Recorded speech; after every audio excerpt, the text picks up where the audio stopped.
এ ফেরেশতা, এ জমিন, তোমরা যারা জমিন ধ্বংস করে দিতে চাও, আমি আল্লাহও দেখতেছি কেমন গুনাহ হইতেছে।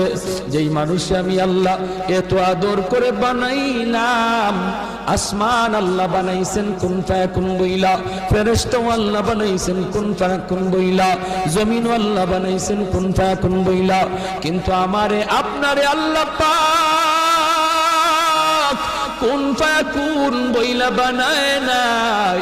আমাকে আপনাকে যখন আল্লাহ বানাইছে, খালাকতু বিয়াদাইয়া, আল্লাহ বলে আমি আমার নিজের হাত দিয়া বান্দা বান্দিরে বানাইছি। কারণ এই চেহারার মধ্যে এত দামি কপাল, ওই কপাল দিয়া বান্দা আমার কুদরতি কদমে সাজদা দিবে। এই কপালটার এত দাম, এই কপাল কুন ফায়াকুন বললে হয় না, এই কপাল ফেরেশতাদের হাতে বানাইলেও হয় না, আমি আল্লাহ নিজের হাতে বানাইছি।